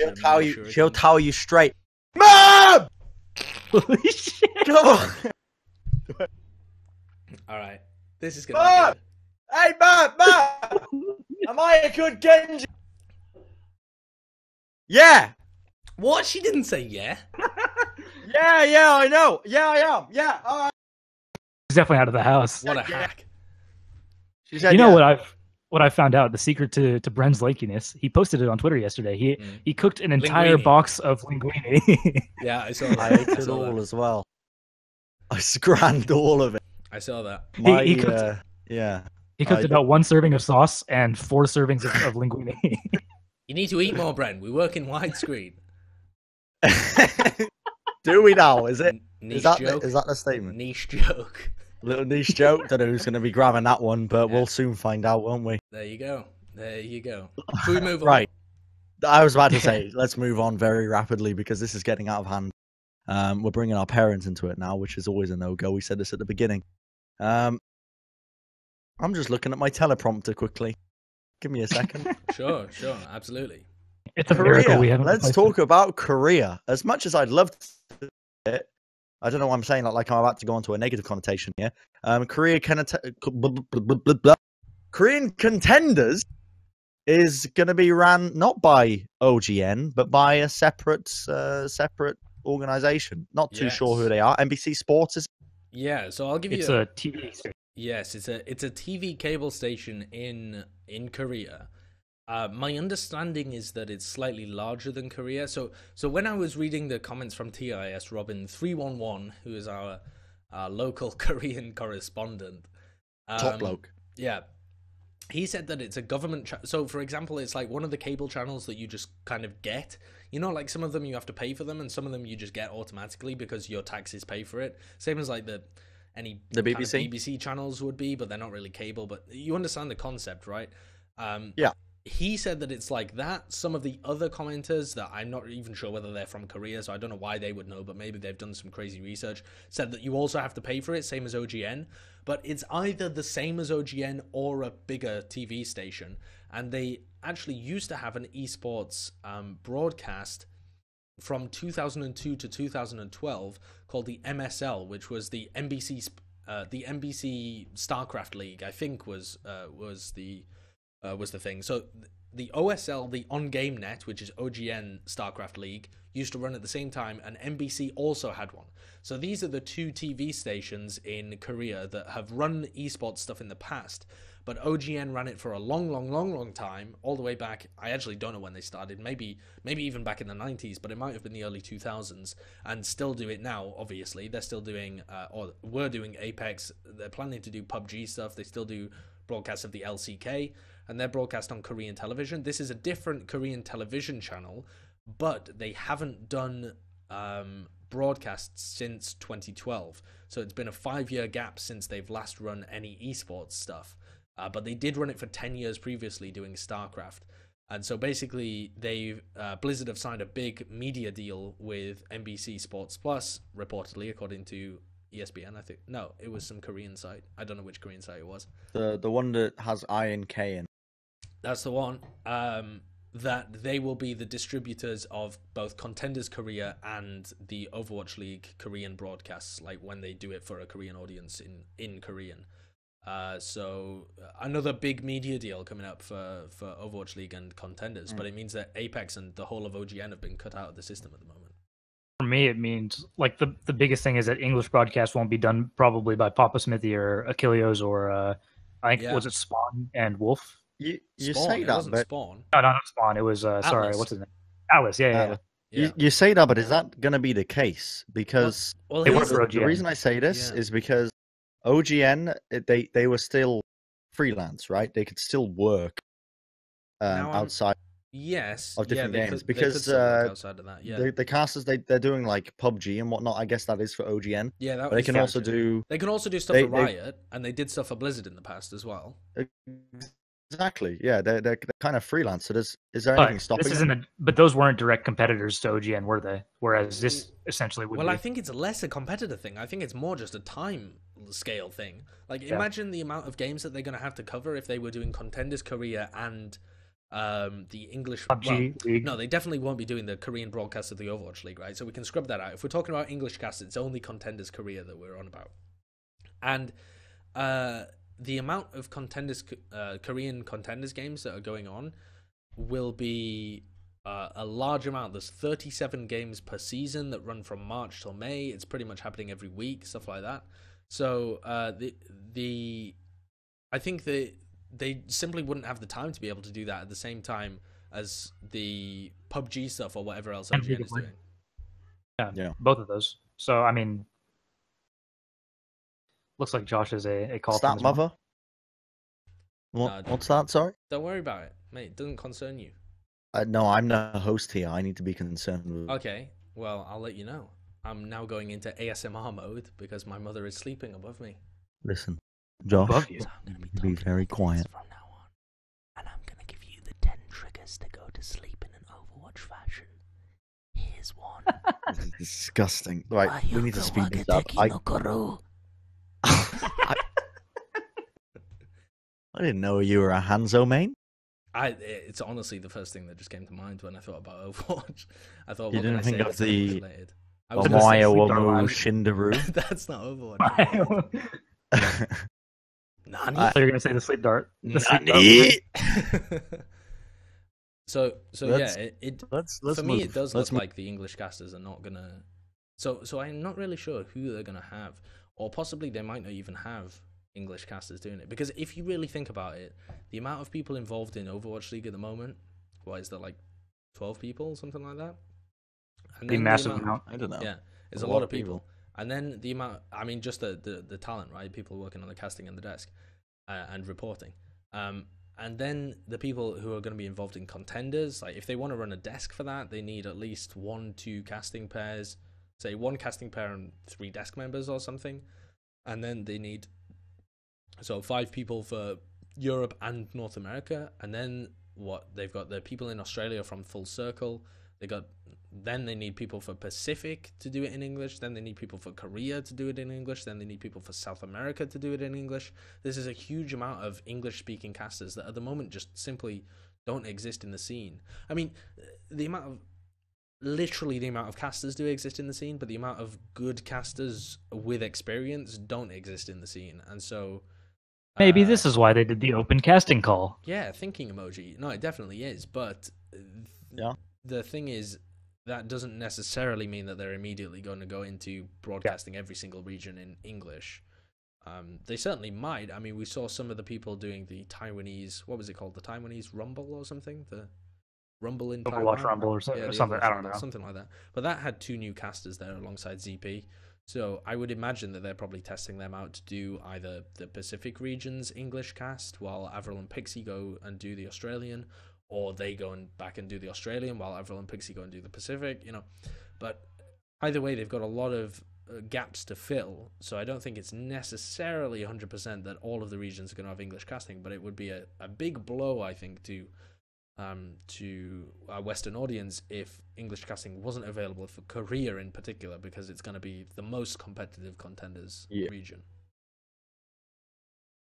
I mean, yeah, like I said before, there's no reason why they can't be contracted from OGN, because they have done tournaments, other games for other companies. Yeah. But you're right. They're going to have to do League of Legends. They're going to have to do PUBG, and probably be stretched very thin.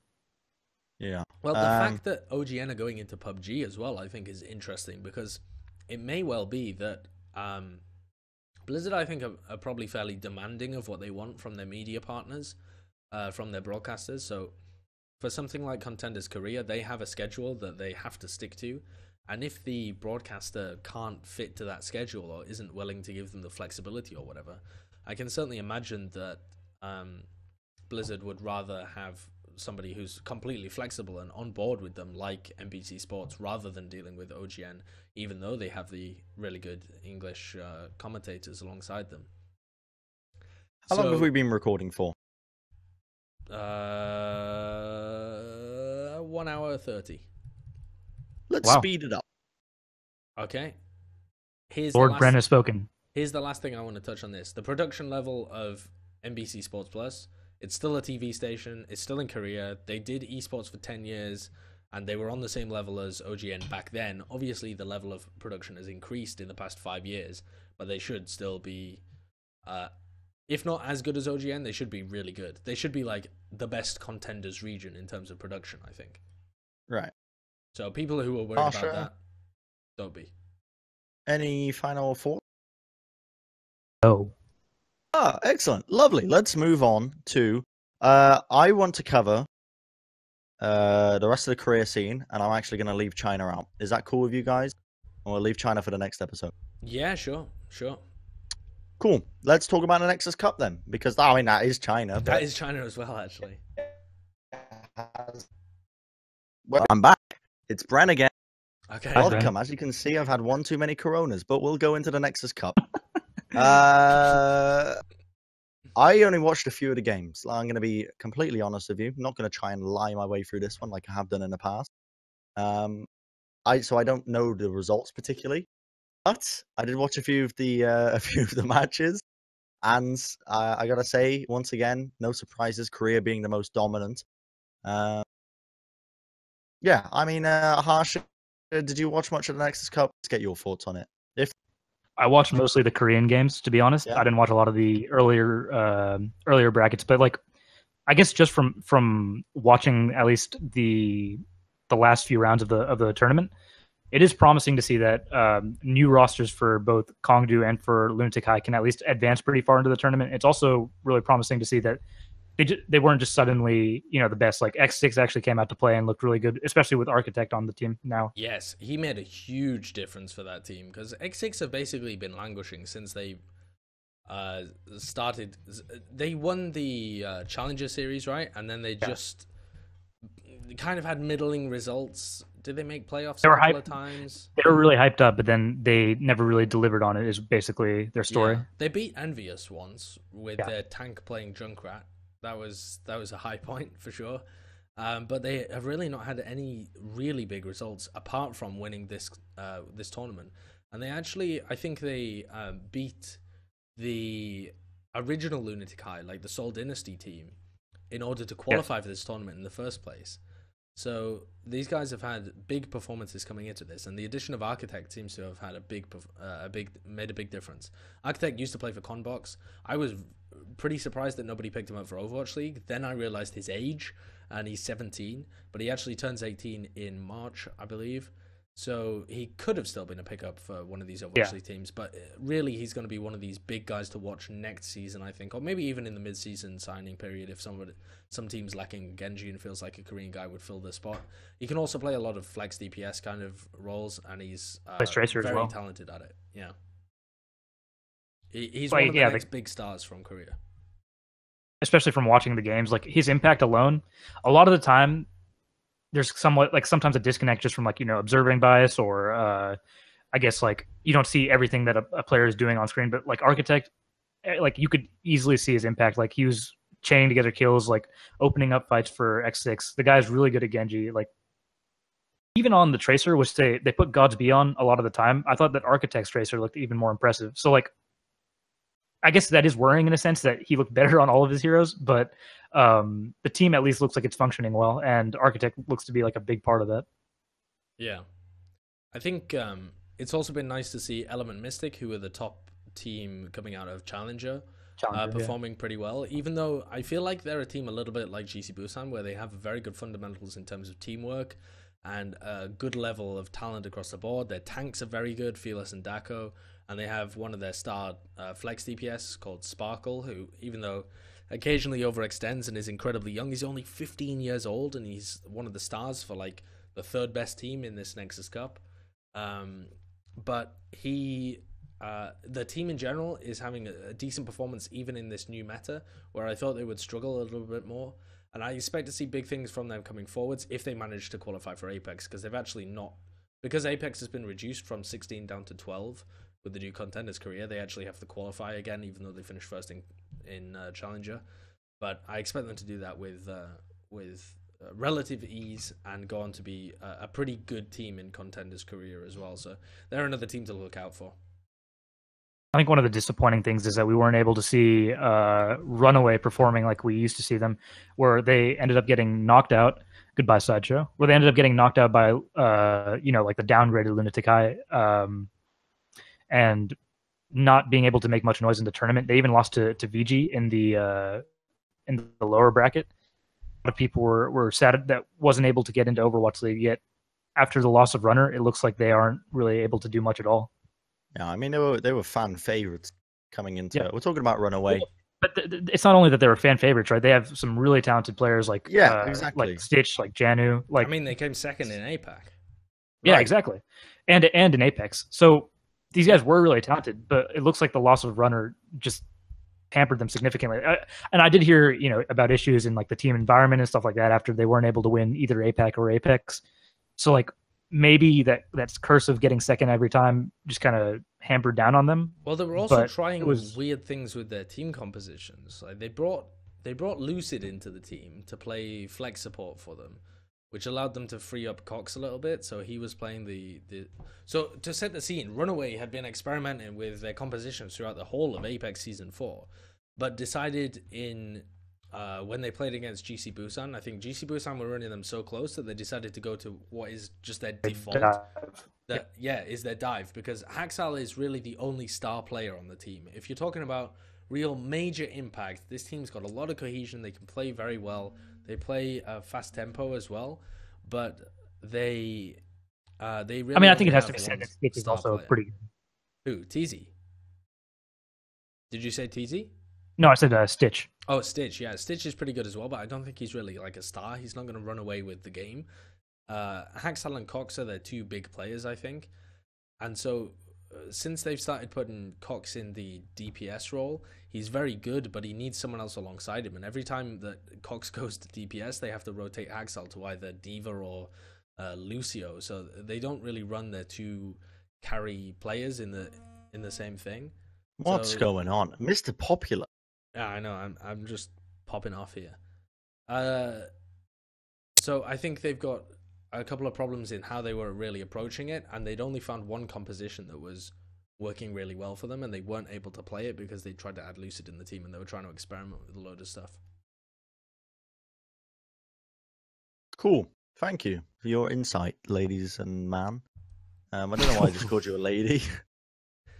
All both of you ladies. I'm really not he said sure ladies and man. Ladies and man.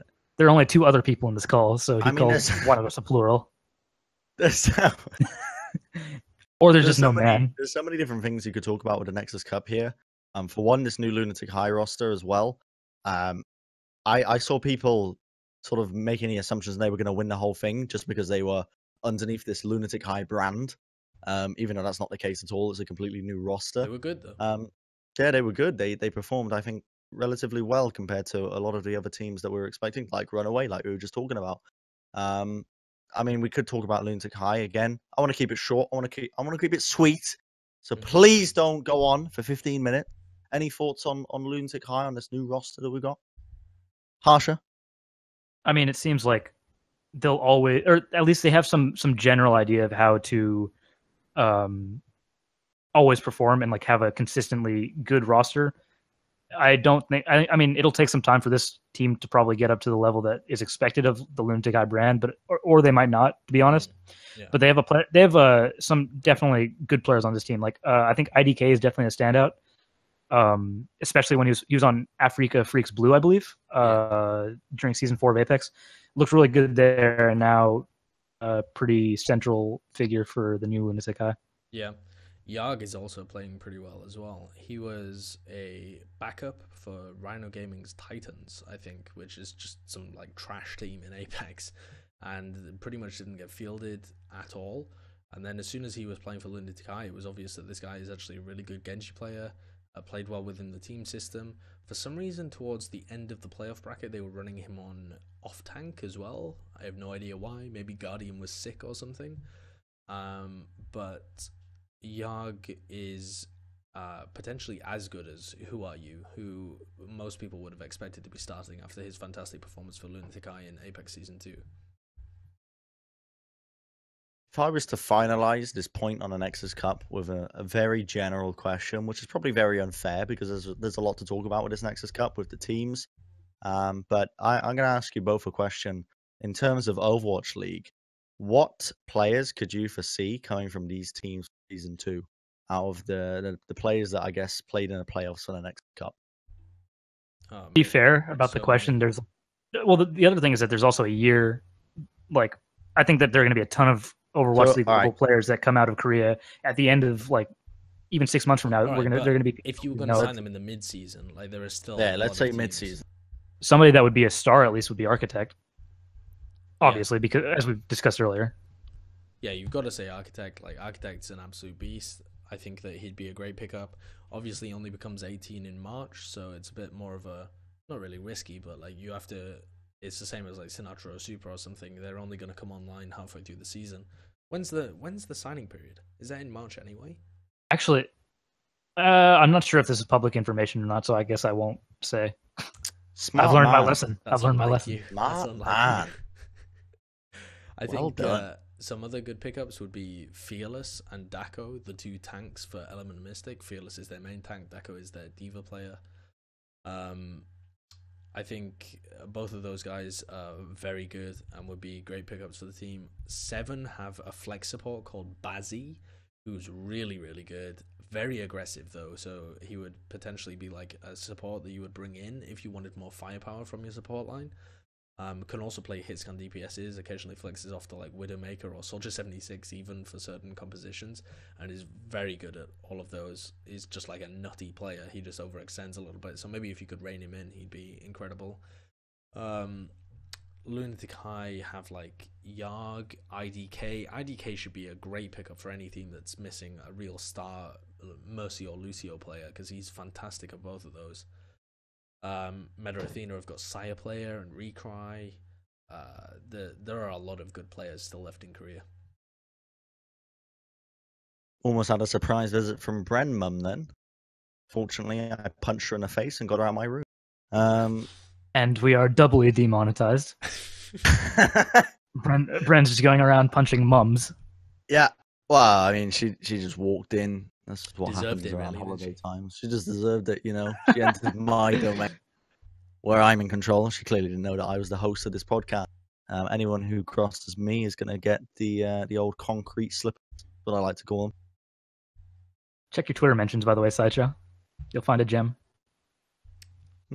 Maybe I should do this after the show. Dude, maybe after the show. Let's talk the final point of the entire show, which is Kaiser and Runner. We mentioned it briefly, them leaving Runaway. So we didn't talk about Kaiser, we talked about Runner leaving and the effect that kind of had on Runaway for the Nexus Cup. But apparently the team's going to continue, and they've added a few extra players as well. Lucid's going to be playing, but the main question is, are they going to be continuing as this dominant force? Mate, that mention's ridiculous because he knows it's wrong. That's mental. Okay, never mind. Sorry. Get back on track! What are you doing? Sorry. Talk about. Did you even listen to what I was saying, or were you looking at Twitter? Not at all. I was looking at Twitter. I gotta be honest. I think we should end it here. No. What? No. Bren. What did you say? No, it's too late now. I respect you. Sorry, it's too late. You've lost my interest. I don't want to do this anymore. Sorry. No, you were but talking about Runaway. to be fair, you were talking about the impact that Runner will have by leaving the team. Well done. Good memory. I looked at the You nailed it. You haven't just looked at the teleprompter at all. Okay. Yeah. But as I was saying, you didn't write it. I wrote it. Don't give these players. Don't give them the idea that I'm not important. Okay, we can't. He does a lot of work. He reads a document. I will be out of a job if we give them the illusion that I don't do any work. I'll be out of it.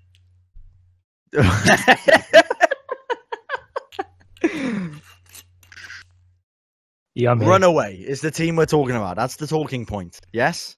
Yes. Well, before we get onto this talking point, can I add that Sideshow's parents were worried that he was going to finish that bottle of wine before this show started? Oh. They know me too well.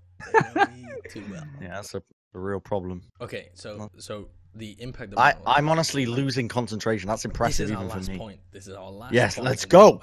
Nail it, man. Nail it. Let's go. Runner has to go to military. The wider point here is that a lot of the Koreans have to go to military. Sabiolbi still has to go to military. A lot of the other Korean players probably still have to go as well. So we could see a big shift in the Korean players that are even allowed to be in Overwatch League, the Korean players that are coming up, stuff like this. Some of the coaches might disappear. Runner is a massive blow for Runaway. This guy was keeping the team afloat in terms of the financials and in terms of the analysis and probably the whole structure. Through the hard work that he was doing with his streaming and therefore the revenue that he was pulling in from that, and also housing the guys, paying for the house, doing analysis work and coaching for them. This is not going to be the same team without Runner, surely. I'm surprised they're even staying together, to be honest. Yeah. I mean, I'm not surprised that they're staying together. This is a team with a lot of chemistry. They built it up, and loyalty as well. That's the word. That's a better word for it. Because, I mean, a lot of them had OWL offers, right, coming into Season 1. They didn't take it up because they wanted to go into Overwatch League as an entire squad, which true. I mean, takes balls to do that because, I mean, from what we've heard of the Korean scene in general and what they're getting paid, Overwatch League is like the oasis at the end of the, it's what everyone's been working towards at the end of the day. So to turn that down, it says a lot about the sort of team environment that Runaway had. So yeah, massive blow with Runner leaving. They've added Lucid as a sort of replacement. That's the other point I made while you weren't listening. I mean, but at the end of the day, now that they're missing this sort of key figure in their team, it's going to affect them for sure. Harsha, do you have any thoughts on that? I mean, I think we've both made it, everybody here has made it clear. Runner's a huge part of that team, and losing him is definitely going to be a huge blow. And you can kind of, I think, see it in their performance. I mean, they played really poorly in the Nexus Cup, I would say, and I think he's haven't. still there though. At the moment. Is he still with them? I don't think he So, said that he was disappearing soon. I'm not sure whether he was disappearing immediately. Kaiser, actually, some leaks here for you guys. Like, who's actually not on the team anymore, but from talking to him, I think like a month ago, back when they were right after they had lost in the APAC tournament, right? I was told that the atmosphere in the team was really bad, and that getting all those second place finishes really got to them, even because they were in positions to win. Well, at least to win Apex, right? Twice. Not to win. What? Twice, yeah. Twice, and then So- APAC as well. So I mean, like maybe it's things like that are getting to them. Maybe they've fallen off. Like it's hard to really say, to be honest. Yeah. But I don't think that this will be the same team, and it is like Josh said earlier. I think it is actually kind of shocking that they're sticking together despite all of these hardships. I think they're probably sticking together out of some loyalty to Runner, that they want to show him that like the team bond is still there as he goes away. Like this thing that he created is still there, and they're keeping it together. But I don't know how long the Korean military service is, but if it's more than a year, I can't imagine them lasting the entire year without him, unless somebody else fills in this dad role for the team in terms of both. I mean, where are they going to get their financial support from? And where Runner's missus is taken over. Obviously, I She's always don't been know involved. that. Yeah. She's always been involved, but I don't know the extent of her Overwatch knowledge of whether she's going to be likely- coaching them now. I but- don't think Likely she's not. going to be coaching them, and I don't Yeah. think that she has as large a stream in terms of the revenue brought in as Runner did as well. I think she Right. I think she does have some kind of stream presence, but but Runner had a really massive. I mean, did you see him when he streamed on Twitch for the first time and he had like Yeah. 21k views No, or something? 21k. It was nuts. Like It was Bren levels. The first time he ever. That streamed, is. That's it like was- Brengy levels. So- How has he reached this? I mean, I think one thing that needs to be noted is that at least they do have one little glimmer of hope in the fact that Apex will be returning under a new name, obviously, but they will be participating in Contenders Korea. So at least they will have that. They'll have prize money, but at the same time, it's not like a living, right? And I don't know how they're going to get salaries when their main source of that is now going to be gone. Yeah. It's a difficult situation for sure.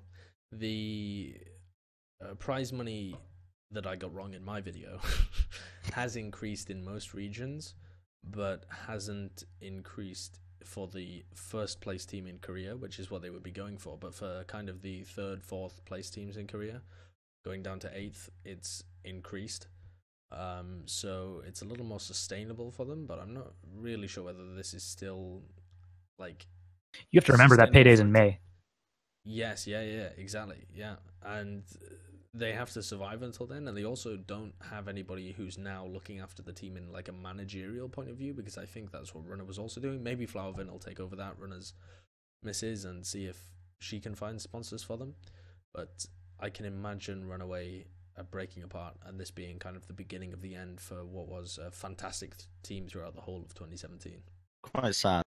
It is very sad. They're a fan favorite. Yeah. I mean, I've got my Runaway jumper. You literally that- robbed money from them. Yeah, I you got it did. somewhere. And it's Literally, You know- if they break up, the reason was you. okay, Those you can $50 that have you your could have opinion, sent to but you're Korea. wrong. It's you, It's all Bren. good in the hood, Joshua. That was They actually say. one of the first esports clips that ended up on r/Overwatch was Hacksaw going nuts on Genji in his breaking first the match. roof? No, that was Runner. Oh, Oh, no. Haskell going nuts? What are you talking Hacksaw going about? nuts on Genji. It shouldn't trigger me, but it does every time you say Haskell instead of Hacksal.